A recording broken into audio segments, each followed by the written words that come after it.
প্রতিদিন দোয়াটি একবার পাঠ করবেন, ওই দিন আপনি ইচ্ছা করলেও কোনো পাপ করতে পারবেন না। এই দোয়াটি নবীজি আমাদেরকে শিখিয়েছেন। সহিহ হাদিসের মধ্যে এই দোয়াটি আসছে। নবীজি বলছে, শয়তান তোমাদের প্রকাশ্য শত্রু। শয়তান তোমাদেরকে যে কোনো ভাবে ধোঁকা দিয়ে বোকা বানিয়ে সে তোমাদেরকে জাহান্নামে নিয়ে যাবে। এটা আল্লাহর সাথে শয়তান চ্যালেঞ্জ করে দুনিয়াতে আসছে। অতএব তোমরা শয়তান থেকে সবসময় আল্লাহ পাকের কাছে পানাহ চাইবে। বান্দা পানাহ চাইতে দেরি হবে, আল্লাহ পাক শয়তান থেকে ওই বান্দাকে পৃথক করতে দেরি করবে না। কারণ আল্লাহ পাকও চান এই বান্দাগুলো জান্নাতে যাক, শয়তান যেন আমার বান্দাকে ধোঁকা দিয়ে বোকা বানাইতে না পারে। এজন্য আপনি এই দোয়াটি পাঠ করবেন। আবু দাউদ শরীফের বর্ণনায় হযরত আমর ইবনে আস রাদিয়াল্লাহু তাআলা আনহু হাদিসটা বর্ণনা করেছেন। তিনি বলছেন, নবীজি আমাদেরকে এই দোয়াটি শিখিয়েছেন আর বলেছেন, তোমরা এই দোয়াটি প্রত্যেকটা দিন যদি একবার করেও পাঠ করতে পারো, তাহলে আল্লাহ পাক ওই দিনের জন্য, ওই দিন এবং ওই রাত 24 ঘন্টার জন্য আল্লাহ তোমাদেরকে শয়তান থেকে পৃথক করে দিবে। শয়তান ওই দিন ওই দোয়াটা পড়ার সঙ্গে সঙ্গে চিৎকার করে বলতে থাকে যে, তুই আজকে সারা দিনের জন্য, সারা রাত্রির জন্য আমার ওয়াসওয়াসা থেকে তুই দূরে চলে গেলি, আমার এরিয়ার, আমার কন্ট্রোলের বাইরে চলে গেলি, আমি তোকে ইচ্ছা করলেও আর ধোঁকা দিতে পারবো না। এজন্য প্রত্যেকটা মুমিনের উচিত হবে এই দোয়াটি শিখে নেওয়া এবং প্রত্যেকটা দিন একবার হলেও পাঠ করা।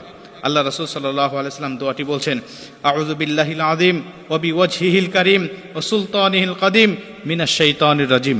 আমি দোয়াটি আবারও বলছি, দোয়াটি সবাই লিখে নেবেন যাতে আপনার ভুল না হয়ে যায়।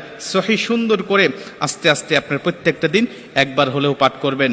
আউযু বিল্লাহিল আযীম ওয়া বিওয়াজহিল কারীম ওয়া সুলতানিহিল কাদিম মিনাশ শাইতানির রাজিম। নবীজি বলছে, তুমি এইভাবে আল্লাহ পাকের কাছে এই দোয়াটি পাঠ করে শয়তানের কাছ থেকে তুমি পানাহ চাও, আল্লাহ তোমাকে শয়তান থেকে অবশ্যই পানাহ করে দিবেন এবং শয়তানের ধোঁকা থেকে তুমি মুক্ত হয়ে যাবে। শয়তান তোমাকে ধোঁকা দিতে পারবে না। শোনো, এই শয়তান এমনই শয়তান যে অন্যান্য নবীদেরকেও গুমরাহ করার জন্য সে উঠে পড়ে লেগেছে, কিন্তু আল্লাহ নবীদেরকে স্পেশালভাবে প্রোটেক্ট দিয়ে আল্লাহ পাক তাদেরকে হেফাজত করেছে। আপনারা অবশ্যই জানেন, আমাদের আদি পিতা হযরত আদম আলাইহিস সালাতু ওয়াস সালামকে শয়তান ধোঁকা দিয়েছিল। আল্লাহ বলেছিলেন, তুমি যাবে না গন্ধমের কাছে। শয়তান এমনই ভাবে, এমনই কৌশলে, এমনই হিকমতের সাথে তার কাছে এসে ধোঁকা দিতে লাগলেন আর বললেন, আল্লাহ কেন তোমাকে নিষেধ করেছে তুমি কি জানো? ওই গন্ধমের নিকটে, ওই গাছের নিকটে কেন তোমাকে যাইতে নিষেধ করেছে তুমি কি জানো?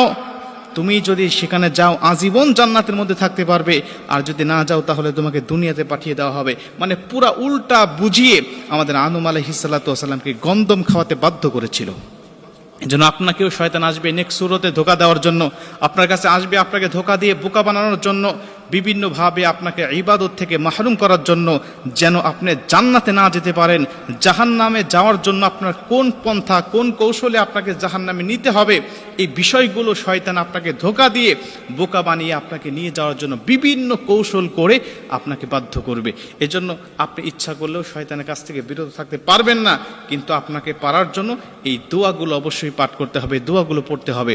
যদি পড়তে পারেন, আল্লাহ স্বয়ং নিজে শয়তান থেকে আপনাকে প্রোটেক্ট করবেন।